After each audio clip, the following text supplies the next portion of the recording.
we need to talk about the 2024 Until Dawn remake. I say remake, not remaster, because this isn't just a remaster.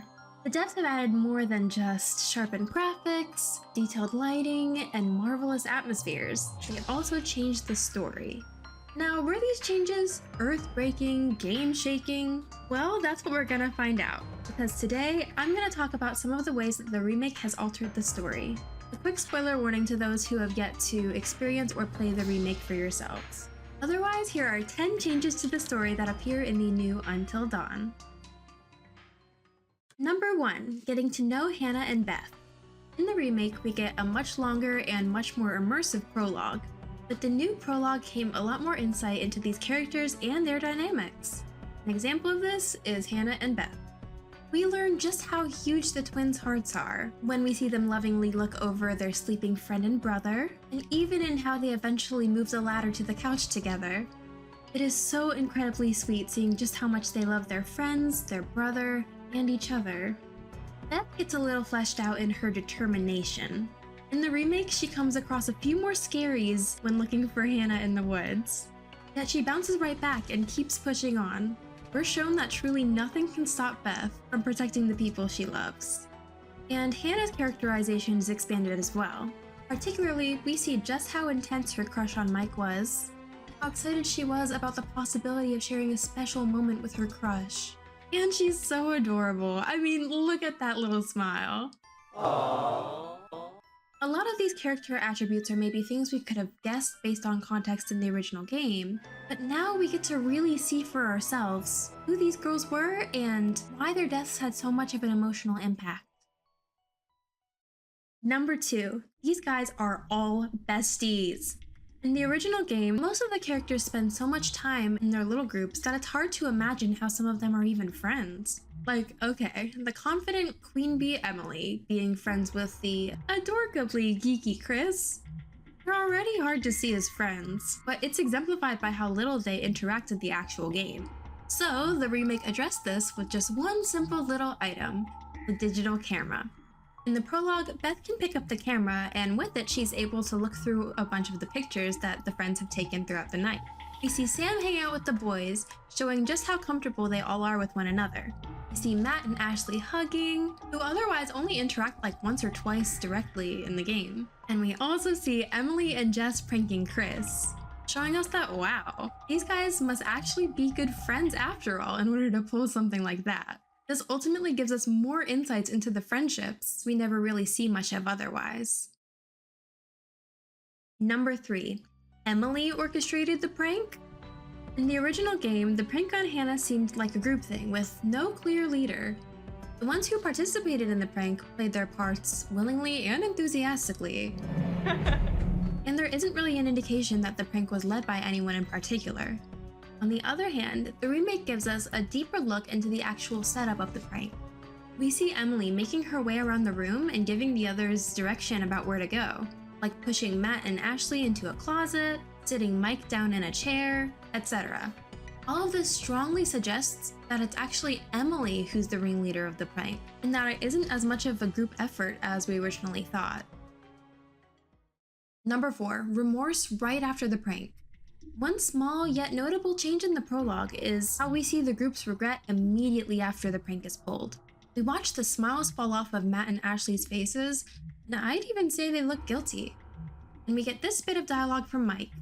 I'm sorry, Hannah. This all got out of hand. While this line was in the original, he was talked over by the others, so it was barely audible. What are you doing here?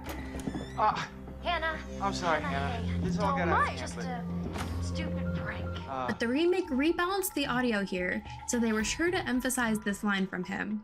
This let us know more clearly that Mike does immediately seem sorry. Number 5. Sam doesn't go looking for Hannah. The last big story change in the new prologue is that, unlike in the original, we don't see Sam searching the lodge and trying to find Hannah to warn her. Hannah! We still get to see Sam clearly not agree with the prank. Don't you guys think this is a little bit cruel? But we no longer see Sam actually take action and try to intervene. I've been trying to figure out why the devs decided to exclude this. Maybe it was to make room for other details in the prologue? Or maybe Sam was just too busy working on her drawings. because we also learned in the remake that it's actually Sam who sketched all of the character portraits. What an interesting detail. Number 6, added Matt and Emily dynamics. In the remake, we get to watch Matt and Emily as they go looking for Emily's bag together. This scene was originally locked behind a pre-ordered DLC, making it one of the rarest pieces of content in the game. That meant that most players never even saw this scene. Thankfully, the remake integrates it directly into the main story, so if you missed it the first time, you'll now be able to experience this brief yet insightful moment that better clues us into what Matt and Emily's relationship looks like. Number 7, and added Mike and Sam dynamics.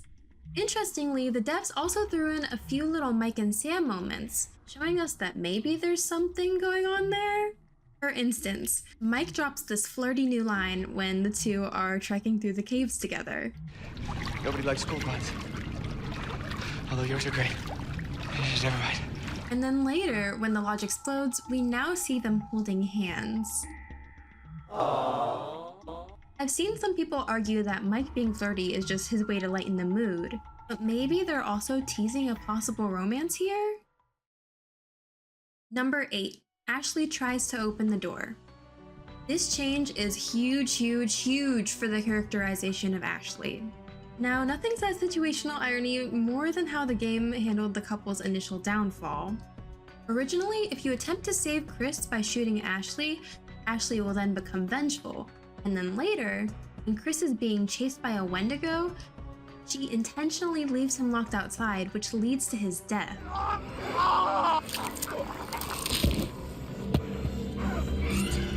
This exposed players to Ashley's hidden dark side because of how she reacted to Chris's death and the events leading up to it. It's too late. Because of this moment alone, several members of the fan base grew to really dislike Ashley, calling her heartless or even evil. The remake changes this moment, which changes her character significantly. Now, if Chris shoots her, she'll no longer intentionally lock him out. Instead, when he returns to the lodge, we see Ashley pacing, looking very deep in thought and very conflicted. She ultimately decides to let Chris inside, bolting for the door, but she's too late. The big takeaway here is that Ashley tried.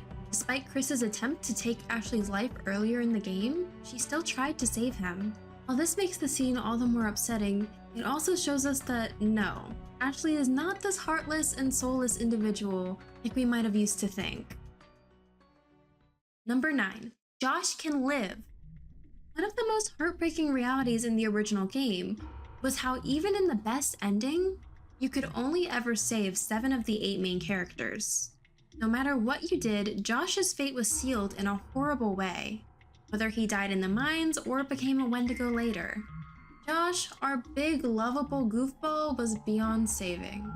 So it makes sense that many fans rejoice after we learned that in the remake, he can live. In this new ending, Josh seems to still be struggling with his Dr. Hill hallucinations. But we do see flashlights at the start, showing us that someone has come for him. Josh is saved.